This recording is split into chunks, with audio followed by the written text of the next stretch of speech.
کہتے ہیں عید الفطر کے بعد جو پہلا عظیم الشان جمعۃ المبارک کا دن آتا ہے، اس دن صرف ایک مٹھی چینی پر، یہ عید کے بعد بھی پہلا جمعہ ہے اور ماہ شوال کا بھی پہلا جمعہ ہے، اس لیے اس جمعۃ المبارک میں صرف ایک مٹھی چینی پر اللہ الصمد اور انا اعطیناک الکوثر کا جو کوئی بھی یہ عمل کر لیتا ہے، کہتے ہیں آج کے دن ہی اس کے گھر میں اتنی دولت آ جاتی ہے، اتنا رزق آ جاتا ہے کہ وہ بانٹتے بانٹتے تھک جائے گا، پر اس کے گھر سے کبھی رزق ختم نہیں ہوگا۔ جو لوگ رزق اور دولت کی وجہ سے پریشان ہیں، جو مال و دولت کی وجہ سے پریشان ہیں، ان کے لیے یہ جمعۃ المبارک اتنا عظیم ہے کہ اگر لاکھوں کروڑوں کا بھی قرضہ ہو تو غیب سے ایسی مدد آتی ہے کہ سارا قرضہ اتر جاتا ہے، اور جو بھی بڑی سے بڑی حاجت ہوتی ہے، جو بھی بڑی سے بڑی آرزو اور تمنا ہوتی ہے، وہ آج کے دن ہی پوری ہو جاتی ہے۔ اگر آپ چاہتے ہیں آپ کی تمام حاجتیں پوری ہو جائیں اور آپ کو مال و دولت اتنا مل جائے کہ گھر میں رزق رکھنے کی جگہ بھی کم پڑ جاتی ہے، اس لیے یہ عمل ہر قسم کے قرضوں سے نجات دلا دیتا ہے، ہر قسم کی غیبی مدد کو کھینچ کر بندے کے قریب کر دیتا ہے، اس لیے کہ اس کے اندر وہ الفاظ موجود ہیں جس کا مطلب اللہ بے نیاز ہے، یعنی اللہ الصمد، یعنی اللہ تعالیٰ کو اپنے بندوں سے کسی چیز کی حاجت نہیں ہے، لیکن بندے ہر لمحہ اپنے بندے سے، اپنے رب سے حاجت کے طلبگار ہیں۔ تو جب بندہ اللہ الصمد کے ذریعے اس جمعۃ المبارک کے دن مانگتا ہے، جو جمعہ آج عید کے بعد پہلا جمعہ ہے، تو اللہ تعالیٰ اس کو عید کی خوشیوں کی طرح اس جمعے میں وہ انعامات عطا فرماتے، کیونکہ یہ سارے دنوں کا سردار دن ہے۔ اس کو نسبتیں بڑی ہیں نا، ایک تو عید کی نسبت اس کو ہے، دوسری ماہ شوال کا یہ پہلا جمعہ ہے، اس لیے اس کو نوچندہ جمعہ بھی کہا جاتا ہے، اور اس لیے اس دن میں اللہ تعالیٰ کی رحمتیں صبح سے لے کر شام تک، شام سے لے کر صبح تک ایسے انوار و تجلیات زمین پر برستے رہتے ہیں، اور جو کوئی بھی یہ ذکر کرتا ہے اس کو یہ انعامات اور اللہ تعالیٰ کی رحمتیں نصیب ہو جاتی ہے۔ اگر اپنا گھر اللہ کی رحمت سے بھرنا چاہتے ہو اور انعامات سے بھرنا چاہتے ہو تو پھر اس کو ضرور ایک دفعہ پڑھ کے دیکھیے گا، کیونکہ ہر شخص جانتا ہے جمعہ کے دن کی فضیلت اور عظمت کتنی زیادہ ہے، اور جمعۃ المبارک کی ہر گھڑی، ہر لمحہ ہی عظمتوں اور رحمتوں سے خالی نہیں ہے۔ اب آپ نے کرنا کیا ہے، آپ نے باوضو ہو کر رات چاہیں تو رات میں، دن چاہیں تو دن میں، جس وقت بھی آپ، یعنی کیونکہ رات بھی جمعہ کی رات ہے، دن بھی جمعہ کا دن ہوتا ہے، اس لیے یہ 24 گھنٹے کا دن رات جو ہوتا ہے، اس میں صرف چند منٹ آپ نے نکالنے ہیں، اور باوضو ہو کر آپ نے یہ مختصر سا عمل پڑھنا ہوگا، اور چینی پہ ہی یہ عمل کیا جا سکتا ہے، بغیر چینی کے اس عمل کو آپ نے نہیں کرنا۔ چینی عمومی طور پہ ہمارے گھروں میں موجود ہوتی ہے، کوئی مشکل چیز نہیں ہے کہ جو آپ سے لی نہ جا سکے، یہ ہر حال میں آپ چینی لے کر اس کے اوپر اس عمل کو ایک مرتبہ ضرور پڑھ کے دیکھیے گا، کیونکہ یہ عمل آپ کو ہر عمل سے بے نیاز کر دے گا، ہر وظیفے سے آپ کو بے نیاز کر دے گا، کیونکہ جس نے یہ جمعۃ المبارک، دیکھیں میں آپ کو یہ بات بتا دوں کہ جمعہ کا دن یہ اسلام میں بہت بابرکت دن ہے، اس لیے یہ دن اللہ تعالیٰ نے مسلمانوں کے لیے خاص فضیلت والا بنایا ہے۔ اس دن کی عبادت کا ثواب عام دنوں کا بنسبت بہت زیادہ ہوتا ہے۔ حدیث مبارکہ میں بھی آتا ہے، رسول پاک صلی اللہ علیہ وسلم نے فرمایا کہ یہ دن سارے دنوں کا سردار دن ہے، اس میں وہ گھڑی بھی آتی ہے، اگر کوئی مسلمان اس وقت اللہ تعالیٰ سے دعا کرتا ہے، اس کی ہر گھڑی ہی برکتوں والی ہوتی ہے۔ جب کوئی مسلمان دعا کرتا ہے اللہ تعالیٰ اس کی دعاؤں کو قبول فرما لیتا ہے۔ اس میں مختلف لوگ مختلف اعمال اور وظائف پڑھتے ہیں، لیکن ان اعمال اور وظائف کا یہ سب سے سردار وظیفہ، جیسے یہ دن بڑا ہے اسی طرح اس دن کا یہ عمل بھی سب سے بڑا ہے۔ اس دن کی گئی عبادت، اس دن کیا گیا یہ عمل، اس کی برکت یہ ہوتی ہے کہ رزق میں اتنا اضافہ ہو جاتا ہے کہ سنبھالنا مشکل ہو جاتا ہے، محتاجیاں ختم ہو جاتی ہیں۔ دوسرا، گھر میں برکت بھی اور کثرت بھی آتی۔ جو لوگ کہتے ہیں جو کماتے ہیں خرچ ہو جاتا ہے، پتہ ہی نہیں چلتا، ان لوگوں سے ان لوگوں کے لیے یہ پیغام اور وظیفہ ہے کہ ایک مرتبہ اس کو پڑھ کے دیکھے، پھر رزق میں برکت بھی آئے گی، پھر رزق میں کثرت بھی آئے گی۔ بس ایک مٹھی چینی لے کر اس کو اپنے سامنے رکھنا ہے، 10 مرتبہ حضور نبی پاک صلی اللہ علیہ وسلم کی ذات پر درود پاک پڑھنا ہے۔ درود پڑھنے سے پہلے جو بھی خاص مقصد ہو، خاص حاجت ہو، آرزو اور تمنا ہو، اس کی نیت کرنا ضروری ہے۔ دیکھیں انما الاعمال بالنیات، کوئی بھی عمل نیت کے بغیر قبول نہیں ہوتا، اس لیے نیت کرنا عمل کے لیے ضروری ہوتا ہے، کیونکہ پریشانیاں تمہاری ختم ہوں گی، قرضے سے تمہیں نجات ملے گی، دل کی مرادیں اسی وقت پوری ہونا شروع ہو جائیں گی۔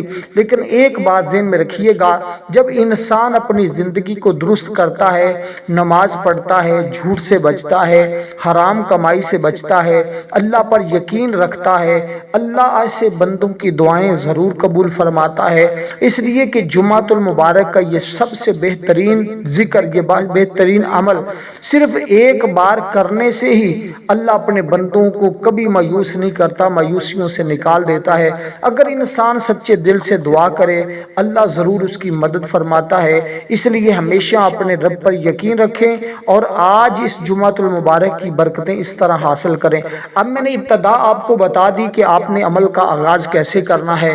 اسی طرح چینی کسی بھی برتن میں رکھی جا سکتی ہے، کسی بھی کاغذ میں، شاپر میں رکھی جا سکتی ہے۔ یہ ایک مٹھی صرف چینی رکھنی ہے، زیادہ رکھنے کی بھی حاجت اور ضرورت نہیں ہے، بس اتنی رکھنا ہی آپ کے لیے کافی ہے۔ باقی جو چیزیں اس کے اوپر پڑھنے کے لیے بتائی جائیں ان میں کمی پیشی نہیں کرنی، بس آپ نے توجہ اور دھیان کے ساتھ اس کو پڑھنا ہے۔ اب اسی ترتیب کے ساتھ، کیونکہ ہماری تمام جائز حاجتیں رب کائنات اپنے فضل اور اپنی رحمت کے ذریعے پوری فرمائے، تو جب درود پاک پڑھ لیں 100% میں آپ کو یہ بات بتا رہا ہوں۔ دیکھیں ایک غریب آدمی اور ایک شہر میں بہت غریب آدمی رہتا تھا، اس کے گھر میں فقر و فاقہ تھا، کئی دن ایسے گزر جاتے کہ گھر میں کھانے کے لیے کچھ نہ ہوتا۔ ایک دن وہ ایک بزرگ عالم دین کے پاس گیا، عرض کیا حضرت میرے گھر میں بہت تنگی ہے، کوئی ایسا عمل بتائیں جس سے رزق بڑھ جائے۔ آپ نے فرمایا بیٹا درود پاک پڑھنا شروع کر دیں۔ اس کے ساتھ اس بزرگ نے سورۃ الکوثر کا ورد بتایا، بس اس نے عمل شروع کیا ہی تھا کہ رزق کہتے ہیں اتنا آیا کہ اس کے گھر کے دروازے کھول دیے گئے، اس کا کاروبار چل پڑا، اس کے گھر میں خوشحالی آ گئی، اور اس قدر وہ اپنی غربت سے نجات حاصل کر گیا، اور انعامات اس نے اس قدر حاصل کیے کہ پھر کبھی اس کو زندگی میں مایوسی کا سامنا نہیں کرنا پڑا۔ اب جب درود پاک پڑھ لیں اس کے بعد آپ نے اللہ الصمد اللہ الصمد اللہ الصمد اللہ الصمد کا ورد شروع کر دینا ہے۔ تو اس ترتیب کے ساتھ یہ عمل پڑھیں گے تاکہ آپ کو اس عمل کی تمام برکتیں نصیب ہو جائیں، اللہ کی رحمتیں آپ کو نصیب ہو جائیں، اللہ کے کرم کی بارش آپ کو ملنا شروع ہو جائے۔ تو یہ ترتیب، یہ طریقہ کار آپ نے اپنے دھیان اور توجہ میں رکھنا ہے تاکہ آپ کو یہ انعامات ملے۔ اب میں ایک بات آپ کے سامنے ذکر کرتا چلوں کہ جب یہ عمل کرنا ہے نا تو درود پاک ابھی آپ نے پڑھا نہیں۔ درود پاک پڑھنے سے پہلے آپ نے نیت بھی کرنے سے پہلے ایک بات ذہن میں رکھنی ہے کہ سب سے پہلے آپ نے یہ الفاظ پڑھنے ہیں کہ رب کائنات کی بارگاہ میں اپنے گناہوں کی پکی سچی توبہ کرنی ہے۔ یعنی ابھی درود پاک نہیں پڑھا، ابھی نیت نہیں کی، آپ نے استغفر اللہ استغفر اللہ اس کا ورد کرنا ہے۔ تعداد میں عرض کر دیتا ہوں، اس تصور کے ساتھ، اس ارادے کے ساتھ یہ خاص راز بتا رہا ہوں کہ آپ کو عمل کے اندر کامیابی مل سکے۔ بہت سارے لوگ آتے ہیں، اعمال اور وظائف پڑھتے ہیں، لیکن عمل کرنے کے بعد ہمیشہ رونا یہی روتے ہیں کہ بھائی ہمیں عمل سے فائدہ نہیں مل رہا، ہمیں عمل سے کامیابی نہیں مل رہی۔ اس کی وجوہات یہی ہوتی ہیں کہ وہ عمل کو صحیح طریقے سے کر نہیں پاتے، اپنے گناہوں کی معافی طلب نہیں کرتے، اعمال اور وظائف تو پڑھتے رہتے ہیں۔ یہ فائدہ مند تب ہوتے ہیں جب ہم ان کے اندر توبہ کو لازمی شامل کرتے ہیں۔ اصل بات اعمال اور وظائف کا مقصد ہوتا ہے رب کو راضی کرنا، تو رب راضی ہوتا ہے توبہ کرنے سے۔ تو ہم نے اس تصور کے ساتھ یہ کلمات صرف اور صرف 41 بار پڑھنے ہیں کہ رب کائنات ہماری توبہ کو قبول کر دے۔ یہاں سارے گناہوں کا تصور رکھنا ہے، جو جان کر کیے ہیں، جان بوجھ کر کیے ہیں، جو بے خبری میں کیے ہیں، جو ظاہری طور پہ کیے ہیں، جو باطنی طور پہ کیے ہیں، رب کائنات کی بارگاہ میں یہی تصور رکھنا ہے کہ مالک تو مجھے معاف کر دے، تیری ہی ذات معاف کرنے والی ہے۔ اکثر اوقات ہوتا یوں ہے کہ ہمارے گناہوں کی وجہ سے ہی ہمارے اوپر وبال آ جاتا ہے، بندش ہو جاتی ہے، رزق رک جاتا ہے، کاروباری مسائل آ جاتے ہیں، کام کرتا کرتا ٹھپ ہو جاتا ہے، کہیں سے کوئی مدد، کوئی راستہ نظر نہیں آ رہا ہوتا۔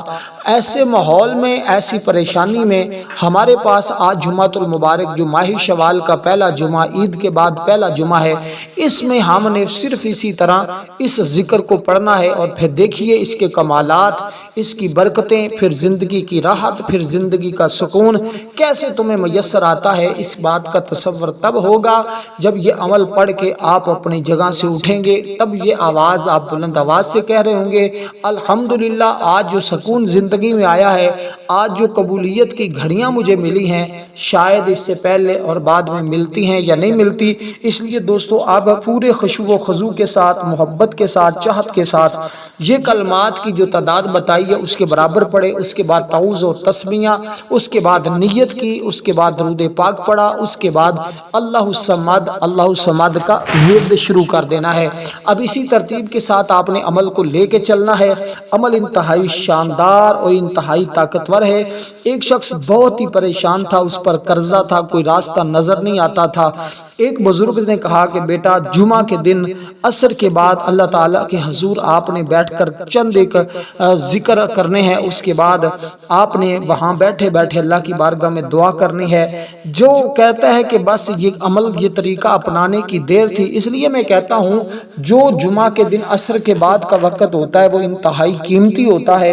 ویسے تو ہر لمحہ ہی قیمتی ہے، بہت سارے بزرگوں نے یہ بھی آزمایا ہے، دن کے کسی حصے میں کر لیا جائے یا رات کے کسی حصے میں کر لیا جائے، جب بھی کیا جاتا ہے الحمدللہ 100% فائدہ ہی فائدہ ہوتا ہے، برکتیں ہی برکتیں ملتی ہیں۔ ایک نوجوان کو اچھی نوکری نہیں مل رہی تھی، پڑھا لکھا آدمی تھا، بڑا پریشان تھا، روزے بھی، رمضان بھی گزر گیا، بہت وقت گزر گیا، اس نے ماہ شوال کے پہلے جمعہ اور اسی طرح بہت سارے کہتے ہیں جمعۃ المبارک کے دن اس نے یہ کلمات پڑھنا شروع کیے، پھر رزق ایسے آیا کہ سنبھالنا مشکل ہو جاتا ہے۔ اس لیے دوستو یہ ایک بہت بڑا بہترین موقع ہوتا ہے، جس دیکھیں دعا جو ہوتی ہے نا یہ تقدیر کو بدل دیتی ہے، اور جمعہ کے دن نماز جمعہ کے بعد ہماری خصوصی دعا ہوتی ہے۔ جو لوگ بھی اس دعا میں شامل ہونا چاہتے ہیں ویڈیو کو لائک کریں، کمنٹ میں نام لکھیں اور آگے دوست احباب تک ضرور اس کو پہنچائیں تاکہ بہت سارے لوگ آج کی دعاؤں میں بھی شامل ہو سکیں اور اس عمل کو کر کے اپنی مشکلات سے بھی نجات حاصل کریں۔ ایک ماں کی دعا اپنے بیٹے کے لیے بہت پریشان تھی، وہ جمعہ کے دن اللہ تعالیٰ کے حضور اس نے دعا کی، بس بیٹے کے حالات یوں بدلے، وہ جو نافرمان تھا ایسے فرما برداری میں آیا کہ پھر کبھی اس نے سوچا بھی نہیں کہ میں اپنے ماں باپ کی نافرمانی کروں۔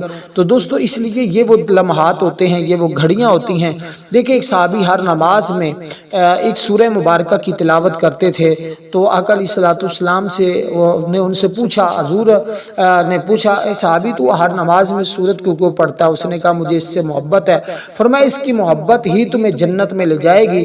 اس لیے تو جس چیز کے ساتھ محبت ہوتی ہے بندہ پھر وہی کام کرتا ہے۔ جیسے اس صحابی کو محبت تھی سورت کے ساتھ، اس نے اس سورت کو پڑھا، تو جس کو آج جمعۃ المبارک کے دن کے ساتھ محبت بڑھ گئی اس کو پھر اس جمعہ کے دن میں اتنی عظمت مل جائے گی کہ وہ کبھی زندگی میں مایوس نہیں ہوتا اور اللہ اس کی مدد فرماتا ہے، اس کی زندگی بدل جاتی ہے۔ تو یہی وہ چیزیں ہوتی ہیں جو زندگی کو بدل کر رکھ دیتی ہیں۔ اب کیونکہ جو کلمات میں نے آپ کو بتائے ہیں ان کلمات کو آپ نے فقط صرف اور صرف بھائی جان 41 بار پڑھنا ہے۔ اس کے بعد آگے رب کائنات کی بارگاہ سے مانگنا کیا ہے؟ چند ایک اور تسبیحات اور صورتیں ہیں جن کو آپ نے پڑھنا ہوگا۔ دیکھیں یہ جس صورت کا یہ آیا مقدسہ ہے نا، یہ دو الفاظ نہیں ہیں بلکہ اللہ تعالیٰ کی ایک ایسی صفت ہے جو بندے کے ایمان، یقین، توکل کو مضبوط کرتی ہے۔ وہ ذات جس کی طرف ہر کوئی اپنی حاجت لے کر جاتا ہے، وہ جو کسی کا محتاج نہیں ہے، وہ جو ہمیشہ باقی رہے گا، وہ جو کامل اور بے عیب ہے۔ اللہ الصمد وہ ذات جو سب کی حاجت پوری کرنے والی ہے، خود کسی کی محتاج نہیں ہے۔ یہ قرآن کریم کی سورت اخلاص کی آیت نمبر 2 ہے، جس کے بارے میں کہا جاتا ہے کہ اس کو اللہ تعالیٰ نے حضرت عثمان غنی حضرت عمر فاروق رضی اللہ تعالیٰ عنہ کی پیشانی کے اوپر لکھا ہوا ہے۔ جو حضرت عمر کی پیشانی پہ لکھی ہوئی آیہ مقدسہ آج پڑھے گا، حضرت عمر کے اندر کتنا جلال تھا کہ ان کے سائے سے بھی شیطان دور بھاگتا تھا، ان کے نام سے بھی دور ہو جاتا تھا۔ اس لیے روحانی فضائل اس کے بارے میں کہا جاتا ہے کہ جو شخص صدق کے دل کے ساتھ اس کو پڑھ لے، اس کی دعائیں ہر حال میں قبول ہوتی ہیں، مشکلیں اس کی آسان ہو جاتی ہیں، اللہ کی مدد شامل حال رہتی ہے، دل کی بے سکونی ختم ہو جاتی، اطمینان ملتا ہے اور بے چینیاں ختم ہوتی ہیں۔ اس کا ورد کرنے سے علماء فرماتے ہیں رزق اتنا بڑھ جاتا ہے کہ جیسے موسلا دھار بارش آتی ہے، اس کے گھر میں رزق بارش کے قطروں کی طرح آتا ہے، محتاجی اس کی ختم ہوتی ہے، اللہ غیب سے مدد فرما دیتا ہے۔ اس لیے دوستو ایک شخص بہت ہی پریشان تھا، ہر دروازہ اس کے لیے بند تھا، اس نے اس ورد کو اپنا معمول بنا لیا۔ اللہ نے پھر ایسے راستے کھولے کہ ہر کوئی دیکھنے والا حیران رہ گیا۔ اس کے بعد آپ نے اللہ تعالیٰ سے مانگنی ہے غنایت کہ مالک تو مجھے غنی کر دے، تو غنی از ہر دو عالم من فقیر، کہ مولا تو غنی ہے، میں تو فقیر سا بندہ ہوں، تو مجھے اپنے فضل سے اپنی رحمت کے ذریعے غنی کر دے۔ اللہ پاک پھر اس بندے کو ایسا غنی کرتا ہے کہ پھر غریبی اس کے قریب بھی نہیں آتی۔ اس لیے کہ آپ نے یہ ذکر کرنے کے بعد اپنے رب کی بارگاہ سے غنایت کا سوال کرنا ہے کہ مولا تو مجھے غنی کر۔ وہ کیسے؟ وہ بھی اللہ تعالیٰ کے ذکر کے ذریعے، کیونکہ یہ کلمہ بندے کو سکھاتا ہے کہ صرف اللہ ہی کافی ہے، کسی کے سامنے جھکنے کی ضرورت نہیں ہے۔ جو اللہ کے سامنے جھک جاتا ہے، رب کائنات اس کو کسی کے سامنے جھکنے نہیں دیتا۔ دشمنوں کے سر سے محفوظ رہو گے، اللہ کی حفاظت میں آ جاؤ گے، اس لیے کہ دل میں اپنے مقصد کو لے کر پڑھیں گے تو دل میں اللہ کی عظمت پیدا ہو، اور وقت پڑھتے ہوئے یقین ہونا ضروری ہے۔ یہ اہم نکات ہیں کہ صرف رب کائنات کی بارگاہ سے مانگیں۔ پھر جب رب کی بارگاہ میں بندہ رب کا ہو جاتا ہے، پھر رب کسی کے سامنے اس کو رسوا نہیں ہونے دیتا۔ اس لیے اگر دنیا کی رسوائی سے بچنا چاہتے ہو، دنیا کی ذلت سے بچنا چاہتے ہو، تو پھر آؤ اپنے رب کی طرف، اپنے رب کی بارگاہ میں جھک جاؤ، تم کبھی کسی کے سامنے جھکو گے نہیں۔ اس لیے اب آپ نے اس کے بعد اللہ تعالیٰ کی بارگاہ میں کچھ اس طرح مانگنا ہے۔ آپ نے یوں کہنا ہے یا غنیو یا غنیو یا غنیو، اے غنی۔ اس کا مطلب بے نیاز بھی ہوتا ہے۔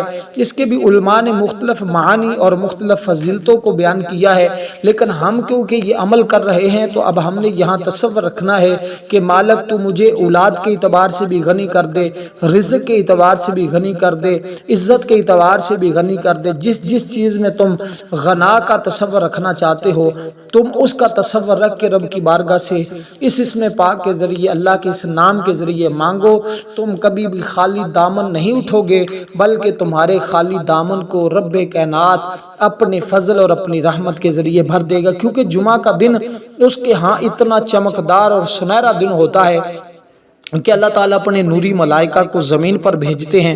فرماتا ہے کہ اے میرے فرشتوں زمین پر چلے جاؤ، ان کے ہاتھ میں سونے کے قلم اور چاندی کے ورق بھی ہوتے ہیں، جو بھی اللہ کا ذکر کرنے والے ہوتے ہیں ان کا وہ نام لکھتے ہیں، اور نام لکھ کر رب کائنات کی بارگاہ میں پیش کرتے ہیں۔ رب فرماتا ہے میرے فرشتوں میرے بندے کیا چاہتے ہیں؟ پھر بندے نے جو کچھ مانگا ہوتا ہے، فرشتے رب کی بارگاہ میں فریاد کرتے ہیں، مالک تیرا فلاں بندہ تجھ سے فلاں چیز کا سوال کرتا ہے۔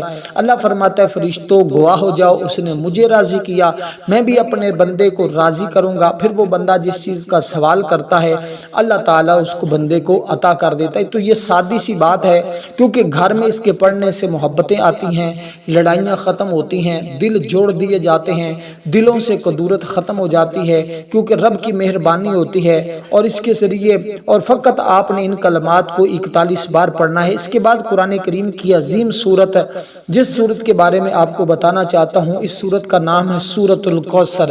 اس کو آپ نے بسم اللہ الرحمن الرحیم کے ساتھ پڑھنا ہے۔ بسم اللہ الرحمن الرحیم، انا اعطیناک الکوثر فصل لربک وانحر ان شانئک هو الابتر۔ کیونکہ دیکھیں اللہ ہی ایمان عطا کرنے والا ہے، اولاد بھی دینے والی ذات اللہ کی ہے، علم بھی اللہ دیتا ہے، سکون بھی اللہ ہی کی طرف سے آتا ہے، عزت بھی میرا رب ہی عطا کرتا ہے، محبت دینے والی ذات بھی اللہ ہی کی ذات ہے، گناہوں کے باوجود وہ رب عطا کرتا ہے، اس لیے جو اپنے رب کا ہو جاتا ہے رب پھر اس کو کسی کے سامنے رسوا نہیں کرتا۔ اس لیے جب آپ نے یہ کلمات پڑھ لیے ان کے بعد قرآن، کیونکہ دیکھیں نا اس کا مطلب ہے غنی۔ غنی صرف مالداری سے نہیں، دل کا بے نیاز ہونا بھی غنی ہوتا ہے، حرص سے پاک بھی غنی ہوتا ہے، اللہ پر بھروسہ اور یقین کرنے والا بھی غنی ہوتا ہے، لوگوں سے امیدیں توڑ کر اللہ سے جوڑنے والا بھی غنی ہوتا ہے۔ یہ سب غنائیت کی صورتیں ہوتی ہیں۔ اس کا مطلب بے نیاز، ہر چیز سے مستغنا، سب کو دینے والا، کسی کا محتاج نہیں۔ کائنات کی ہر مخلوق ذرہ ذرہ اس کا محتاج ہے، مگر اللہ کسی کا محتاج نہیں۔ یہی صرف بندے کے دل میں توکل اور قناعت پہ سورۃ محمد کے اندر ہے۔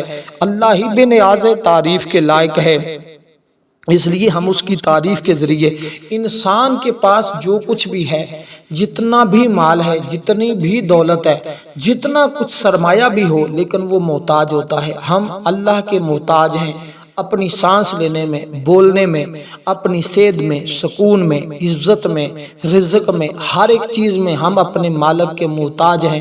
سننے میں بھی اس کے محتاج ہیں، بولنے میں، چلنے میں، پھرنے میں، اٹھنے میں، بیٹھنے میں ہم تو محتاج ہیں، لیکن وہ کسی کا محتاج نہیں ہے۔ آج اس کی بارگاہ میں محتاج بن کر، فقیر بن کر اس کی بارگاہ میں مانگنا تمہارا کام ہے، عطا کر دینا اس کا کام ہے، اور وہ کسی بھی اپنی بارگاہ میں آنے والے کو خالی نہیں موڑتا۔ اس لیے مایوسیاں ختم ہوں گی۔ اس سورہ مبارکہ کو پڑھنا ہے۔ بسم اللہ الرحمن الرحیم، انا اعطیناک الکوثر فصل لربک وانحر ان شانئک ھو الابتر۔ تو اس لیے کہ رزق میں وسعت کے ساتھ ساتھ یہ کہتا ہے نا کہ خرچے کے باوجود بھی مجھے کبھی کمی محسوس نہ ہو۔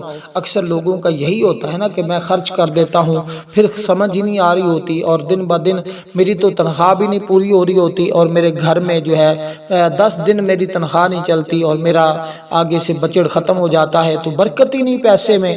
تو آئیے پھر برکت کیسے آئے گی؟ جو ترتیب اور طریقہ کار بتا رہا ہوں، اللہ تعالیٰ کے حضور حاضر ہو جائیں، رزق میں اس قدر اضافہ ہو جائے گا کہ ساری پریشانیاں یہ والی ختم ہوں گی، کیونکہ یہ چیزیں بے برکتی کو ختم کرتی ہیں، نحوستوں کو ختم کرتی ہیں۔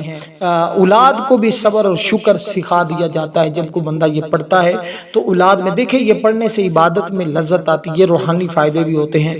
آنسوؤں میں اخلاص آ جاتا ہے، دعاؤں میں اخلاص آتا ہے، آنسوؤں میں قبولیت آ جاتی ہے۔ حلال کمائی کریں، اسراف سے بچیں، اس کا ورد آج کریں، پھر دیکھیے ہر سوال، ہر دعا قبول ہوگی۔ تو آپ نے اس سورہ مبارکہ کو 21 بار پڑھنا ہے۔ اس کے بعد ایک اور سورت پڑھنی ہے، اس کے بعد درود پاک پڑھنا ہے، اس کے بعد ہلکا سا دم کرنا ہے، اور چینی کا استعمال جیسے میں آپ کے سامنے ذکر کروں اسی ترتیب کے ساتھ کرنا ہے۔ پھر دیکھیے گا انعامات کی بارش کیسے ہوتی ہے، فضل اور رحمت کیسے برستی ہے۔ اب آپ نے جس سورت کا میں آپ کے سامنے ذکر کر رہا ہوں، اس سورت کو کہتے ہیں سورت اخلاص، یعنی قل هو اللہ احد اللہ الصمد لم یلد ولم یولد ولم یکن لہ کفوا احد۔ ابھی دیکھیں نا، جو اللہ والوں نے کہتے ہیں رشتوں کی رکاوٹ ہو، امتحان میں ناکامی ہو، مقدمات ہوں، جھگڑے ہوں، قرضے ہوں، پریشانیاں ہوں، بس رزق کے دروازے کھلنے والے ہیں، علم کے دروازے کھلنے والے ہیں، دلوں کے بند تالے کھلنے والے ہیں، حق اور باطل کی پہچان تمہیں نصیب ہونے والی ہے۔ کیونکہ یہ وہ صورت ہے جس کو قرآن کی روح کہا جاتا ہے، جس کے دل میں یہ صورت ہو اللہ اس کے دل میں ہوتا ہے۔ اب اس سورہ مبارکہ کو بسم اللہ کے ساتھ آپ نے فقط بسم اللہ کے ساتھ 21 بار پڑھنا ہے۔ اس کے بعد درود پاک جتنی بار ہم نے شروع میں پڑھا تھا لاسٹ میں پڑھنا ہے۔ اب بات کرتے ہیں چینی کی۔ تو چینی کا استعمال آپ سب کو پتہ ہونا چاہیے کہ یہ جو چینی ہے آپ اس کو اپنے گھر میں استعمال کریں گے تو کیسے کریں گے، اور ورنہ اس چینی کو آپ نے اللہ کے راستے میں صدقہ کر دینا ہے۔ صدقہ کریں گے تو کیسے کریں گے؟ اگر صدقہ نہ کر سکتے ہوں تو گھر میں استعمال اس طرح کہ اس کو چائے میں، شربت میں، دودھ میں، جس طرح چاہیں ایک ہی وقت میں اس کو استعمال کرنا ہے، اس کو بار بار استعمال نہیں کرنا، تاکہ ایک مرتبہ ہی ساری رکاوٹیں پریشانیاں ختم ہو جائیں، اور اس کے بعد اللہ تعالیٰ کے حضور دعا ہر حال میں لازمی کرنی ہے۔ چینی کے استعمال سے پہلے دعا کر کے پھر جگہ سے اٹھنا ہے، اور اس چینی کو اگر کہیں چیونٹیاں آپ کے گھر میں چھت پر کہیں موجود ہے تو ان کو ڈال دیں، ورنہ آپ اس کو اپنے گھر میں استعمال کریں۔